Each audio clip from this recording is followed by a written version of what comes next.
This week on the Communicators, a discussion with interest groups on the FCC's efforts to adopt formal rules regarding net neutrality. Joining us are representatives from netcompetition.org and Open Internet Coalition. This week on the Communicators, a discussion of network management, network neutrality, and the Federal Communications Commission and what it's proposed to do with that issue. Joining us are Markham Erickson, who is with the Open Internet Coalition, and Scott Cleland with netcompetition.org, and Weigel of Communications Daily is also joining in the questioning. Gentlemen, if you would, just give us a basic 101 on your organization, why it was formed, and who are the members of it. Mr. Erickson? Sure. Well, I'm a Washington lawyer who has been asked to help assemble a coalition of leading technology companies like Sony Electronics, TiVo, internet companies like Amazon, eBay, Google, other stakeholders of consumer groups, civil rights organizations, people that use the internet, small businesses, to help advocate before the Federal Communications Commission and other policymakers policies that preserve an open internet. Yes, and netcompetition.org was formed about 3.5 years ago. It is a pro-competition, more free market-oriented approach, and it represents broadband interests, literally the entire broadband sector. So that would include all the large broadband companies that people know, the 2 cable associations, the 2 wireless associations, and the telecom association. So that's where we come from. And what is your position on network management or network neutrality? Just a basic 101. Mr. Cleland. We believe that what's occurring right now is working. We have a very vibrant and competitive free market internet, as the U.S. policy said in 1996, and it exists, it's working well, and that it doesn't require the FCC or Congress to either regulate or legislate right now. Mr. Erickson? Well, our view is if you like the way that the internet currently works, then you should support some basic rules to preserve that internet that Scott's talking about, that has been the most successful communications tool ever invented since the movable type press. It's an essential communications platform today. It's essential for businesses, for innovation. It's essential for jobs. It's essential for participation in the democratic process. And so what our coalition is asking the Federal Communications Commission to do is to establish some very lightweight, simple rules that would preserve the fundamental concepts behind the architecture of the internet, so that the internet doesn't change into something that would look more like cable television, for example, where the people that provide you, the conduits that provide you the content also get to have a say over what type of content users will have access to. And gentlemen, we'll get into why you feel that way, and Ann Weigel, we'll get to you in just a second. But just a few weeks ago, we had FCC Chair Julius Genachowski on the Communicators, and here's what he had to say about network neutrality.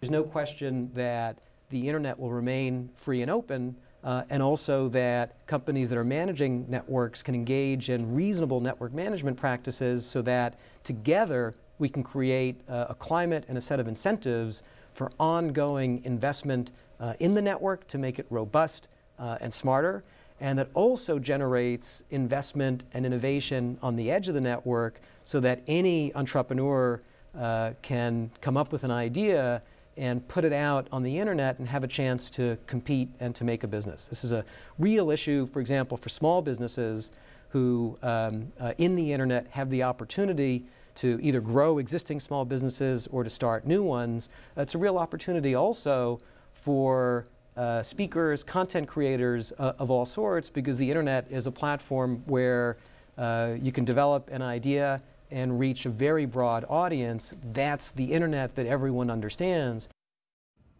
Mr. Erickson, what's your reaction to that? We agree wholeheartedly. That's exactly right.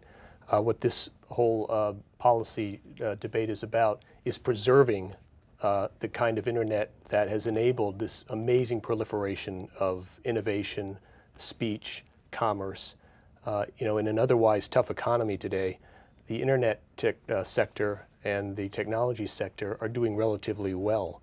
And we don't want to see that kind of innovation threatened by the people that provide the pipes from the internet to people's homes. We want users and small businesses to be able to get onto the internet in the same sort of unfettered way that they've been doing for many, many years now. It's been a hallmark of telecommunications policy for almost a century that essential communications platforms ought to be treated that way. And so I actually think it's not that controversial of a topic. And I actually believe in the internet ecosystem, including in the broadband community, there's agreement on about 90% of what we think the world should look like. So I think this process that Chairman Janikowski and the FCC have begun will be a very fruitful, illuminating process. It's a long process where stakeholders of all stripes will be able to make the case for why they think either the internet should remain the kind of open platform for innovation that it's been, or whether there ought to be some changes and modifications that broadband providers may think either help them or may help innovation in some other way. I mean, it'll be an open docket with that'll be on the public record, and I think we're all looking forward to participating in that. Mr. Cleland. Well, I think we do agree, and there's tremendous agreement that right now there is net neutrality in place where consumers can get the access to the content and applications and services of their choice. The issue is whether or not the government formally regulates that. And so I would have to most respectfully disagree most strongly with you in the sense that, you know, discussing that this is just a preserving the status quo. You know, you don't need legislation or regulation to maintain the status quo. And the FCC proposal by Chairman Janikowski is it would change the internet from a voluntary system that it is right now, and it always has been, to a mandated regulatory environment. It would add 2 new principles that are not consensus principles to the 4 that operate right now at the FCC. It would add the strictest non-discrimination principle in 75 years. Even at the height of monopoly, we didn't regulate that strenuously, where there's no, it's an absolute term where there's no term for just, reasonable, or due. And then you have, it's expanding it for the first time to wireless and satellite. That's an enormous change, an enormous challenge for wireless companies who have to manage their networks. And lastly, it takes an environment right now where basically companies can run the internet, they can encounter problems and fix them on the go. They can keep the internet running well, because right now they don't have to go to the FCC and say, Mother, may I block this spam or this virus? I don't want to be non-neutral. We can't go from the current internet we have right now, where all broadband providers, anything they do, they have to run to the FCC and say, is this okay or not? And so this is not about preserving the internet. This is about changing it, and changing it in a very big way. Ann Weigel. I wanted to ask both of you about the proposed Comcast NBCU merger that was announced yesterday. There have been sporadic instances of what would be termed violations of net neutrality, and this large merger presents a lot of questions about whether there might be more, or the model might be not conducive to the principles that Chairman Janikowski have outlined. And I know there was quite a bit of concern among members on the Hill, mostly all Democrats, but still, that this needs to be looked at closely, and therefore, even though things might be working well, possibly this large merger could change the dynamic. What do both of you have to say about that? Well, we haven't taken a position on the merger. It will be scrutinized heavily by antitrust regulators. I'm certain of that. It does highlight, though, which may have an impact on the rulemaking, the potential danger of having the largest cable company in the nation, the conduit, integrated with a major content producer. And there's a natural inclination, certainly an economic incentive, to favor your own programming, your own content over competitors' content. The net neutrality rules, which I would disagree with Scott, don't apply to the internet. they only apply to the access from users' homes to the internet. So it's not a change in the internet. And I think the Comcast-NBC merger at least highlights the potential danger there of the integration of the pipes and the content. And so some basic rules that say you can't discriminate one type of content over another person's content is even more important in this rule process. I just have to go back to quoting what the FCC's fourth principle is, and that is consumers are entitled to competition among service providers, content providers, and application providers. It's very clear that the net neutrality does apply to the companies he says it does not, like Google and Amazon and eBay. So, I mean, just the plain reading. Getting to your question about the Comcast NBCU, I think that merger will get approved. There is competition at every level. You know, there's plenty of competition to cable, to its high-speed service. There is plenty of competition for programming, for theme parks, and for online. And the issue about net neutrality in this merger, I think, is kind of a silly linkage, because Hulu of NBC, which is the online video, has 2.6% share per ComScore. Now, Google's YouTube has 41% share. Fox has about 3% share, and everybody else is smaller. So to think that Comcast, NBCU, with 2% share of the online market is somehow going to be an anti-competitive problem, I think it's a huge stretch. And basically, it's politics. One more question. Scott, I think you've raised concern that the FCC actually doesn't have authority to do the rulemaking and that Congress needs to weigh in. What do you think about that, Mr. Erickson? I think the FCC does have the authority to engage in this rulemaking process. And certainly it's a question that they've asked in the rulemaking, to ask stakeholders to provide their views on the scope of their authority, and we'll see different stakeholders weigh in that regard. If they don't have the authority, at some point, it's likely these rules are challenged no matter what happens, and that'll be before the courts. But I think it's pretty clear they have authority to engage in the rulemaking process. And in fact, I should say that in the Comcast debate, which happened 2 years ago, where Comcast was held to have illegally blocked lawful content, one of the arguments from many in the broadband community was that the FCC should have engaged in a rulemaking first before penalizing Comcast. So I think this is the right way to go, to create some rules that provide some certainty to the marketplace, that allow for a healthy ecosystem. I think the broadband providers are going to benefit from that certainty, as well as the application providers and consumers. Well, I think it's ironic that Mr. Erickson's coalition has been pushing for net neutrality legislation for 3 years, and now is saying that legislation isn't needed, that the FCC can do it. I think, you know, the FCC does not have unlimited jurisdiction. It can't do whatever it wants. The DC Circuit has said that repeatedly, most recently in the last couple of months. And so they have some ancillary jurisdiction, but whether or not they can drive a Mack truck through that mouse hole of ancillary jurisdiction, I don't think they can. And so, you know, what they're proposing to do is so different from what precedent is and what the intent of the original legislation was, that I don't see them being able to go real far and have it be upheld by the court. And then there's also constitutional concerns of what the FCC is doing on limitations of free speech and takings are two of the big constitutional problems that I think this will encounter. Yeah, I just think it's wrong to characterize these rules as driving a Mack truck through anything. The rules themselves fit on one page. These are very narrowly tailored rules. 4 of the rules are already part of the Internet Policy Statement that Scott's organization supports and his members support. It adds 2 more rules to those. And even among his organization's supporters, they've expressed the support for the FCC's jurisdiction to enforce those principles.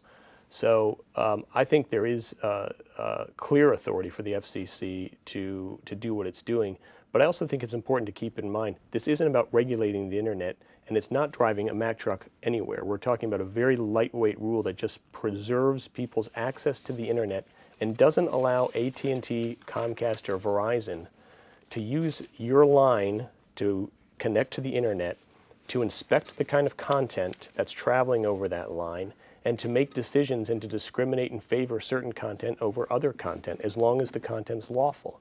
And that's all we're talking about. It's the way the internet's worked for many years, and contrary to what Mr. Cleland says, that's not a radical concept. That's actually been the norm in telecommunications policy for decades and decades. It started most recently in the early 1970s when there was only one phone company, and someone invented a Mickey Mouse phone, and they wanted to attach that to the end of the AT&T line, and AT&T challenged that, and they said, no, you can't do anything like that. You have to have one seamless network that we control.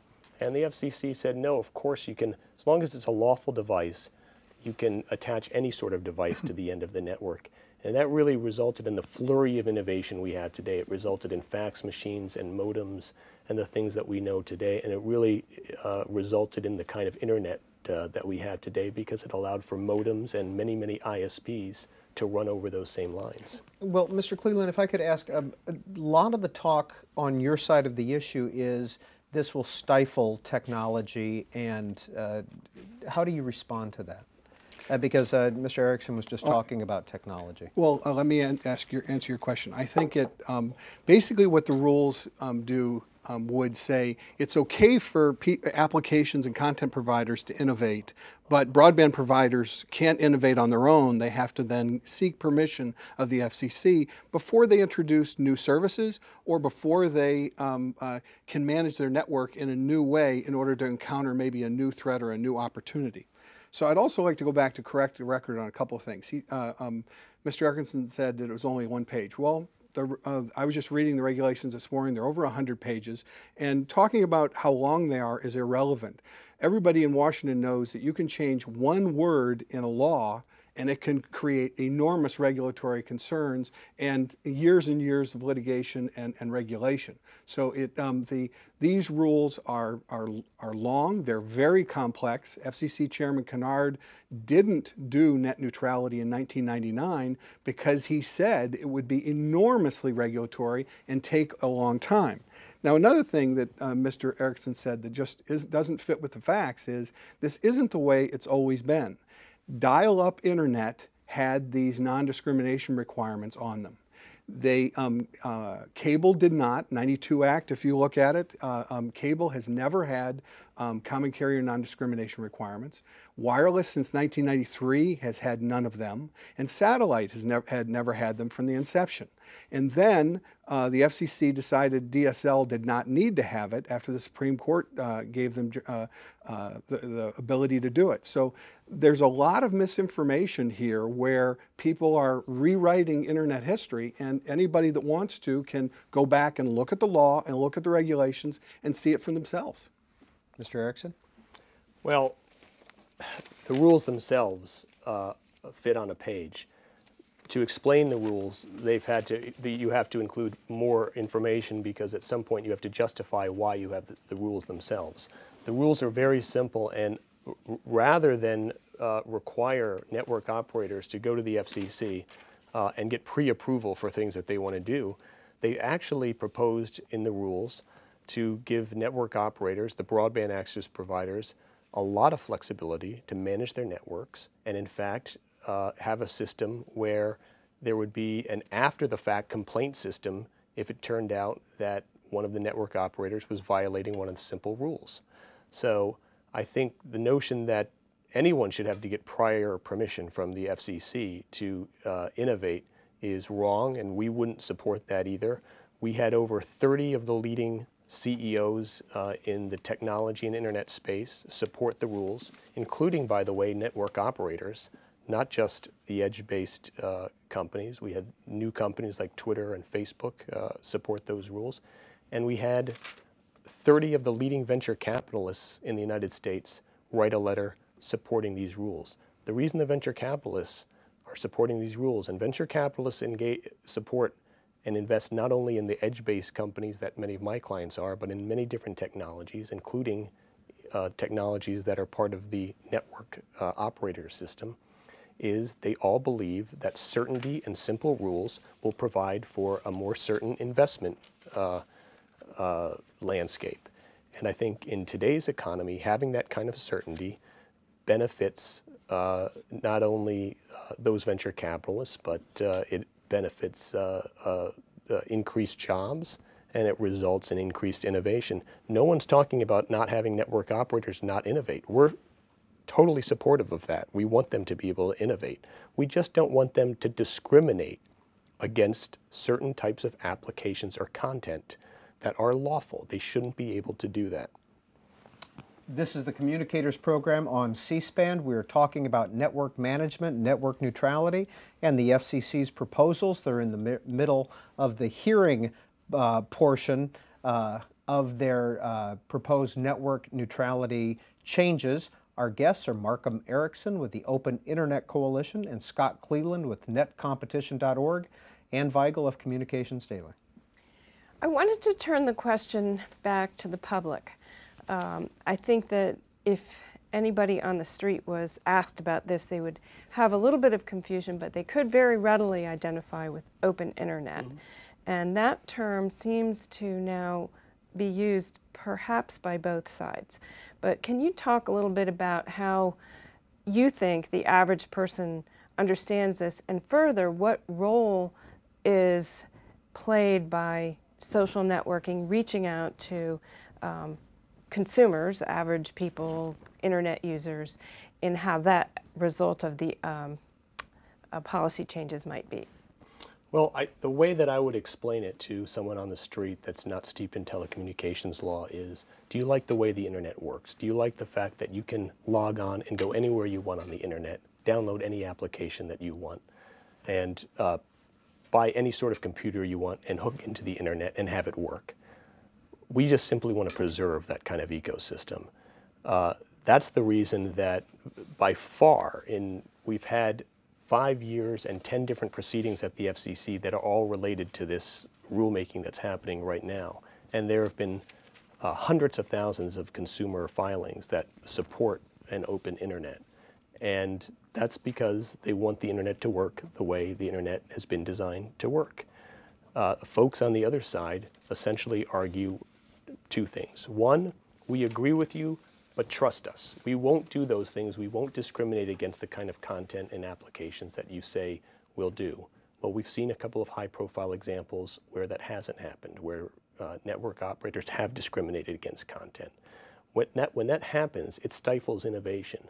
And I know of 2 or 3 companies that I've worked with that have been hurt because of that kind of behavior that stifles innovation, stifles the marketplace. It chills the venture capitalists from investing in technologies because they wonder whether that kind of discrimination is going to be tolerated and will continue to happen. Almost universally, Comcast was thought to be doing the wrong thing, even by many of Mr. Cleland's members, the U.S. telecom members and the telephone companies. And yet that proceeding took 8 months to get to resolution. In a venture capital world, 8 months is an eternity. So having some rules that just say you can't do that will provide a lot of certainty. And most of Mr. Cleland's members agree with that. What the debate will come down to is over a couple of the definitions, and we'll have an open proceeding about how we define those terms. But we want to define those terms in a way that provide the network operators with the ability to manage their networks and have flexibility. But for the average consumer, what this is really about is, if you like the way your internet works, you don't want to see it turn into something over time that looks more like cable television, then you should support the rulemaking that's happening at the FCC. And if you're a consumer, you don't know about this issue, it isn't a problem, and so why is there needing to be legislation or regulation if nothing's going wrong? So most consumers have no idea about this issue. And it is largely a made-up political issue. And in 2006, one of the people, George Lakoff, basically framed this politically. And let me just read, to let you know how made up and how this is politically framed. He said, The villains are the broadband service providers who own the lines and control access. Their crime is the threat to freedom and equality for the sake of profit. The victims are the citizens of using the internet. The heroes are companies like Google and famous spokespeople like Larry Lessig and Vint Cerf. That's how this has been framed, is it's been a demonization campaign, and it's simply not true. And so, for example, on Comcast, Comcast was trying to manage network congestion on the internet. It ended up doing it in a way that when the FCC looked at it, decided it didn't like the way it was doing it. But it was trying to satisfy and meet the quality needs of the vast majority, 90% of its clients, because a few bandwidth hogs were shutting down the internet in neighborhoods, by downloading illegal movies.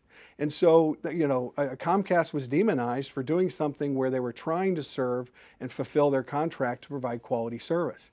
Now let's go back to, if you want to preserve the internet, leave it alone. Don't regulate it. Don't pass legislation. What I'm concerned about is that this is a big change. Net neutrality, if you formalize it, it'll morph, it'll change, and what you're going to have is you're going to switch from a user-driven internet to an FCC-driven or FCC-centric internet. You will go from a privately run internet to a more government-run internet. You're going to leave a voluntary bottoms-up internet that we have today, and it'll become more of an FCC governmental coerced top-down. And you'll go from the efficiency we have on the internet today to the inefficiency of government bureaucrats and their processes. So this is a horrible precedent, and it also sets a horrible precedent around the world. Can you imagine, we say we're just preserving the internet to preserve free speech, and Chinese here, the Cubans, the Iranians, and say, whoa, we can have an open season on our people as long as we use the code word open internet or net neutrality.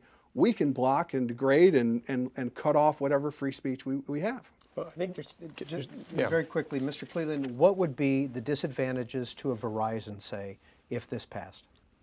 Well, Verizon would go from being able to innovate and provide quality services to their consumers to basically having to go to the FCC to ask for permission for new managed services or new ways to deal with a network congestion or security threats that haven't been foreseen before. See, the assumption here is that regulators know all, that everything is static and nothing new will come up.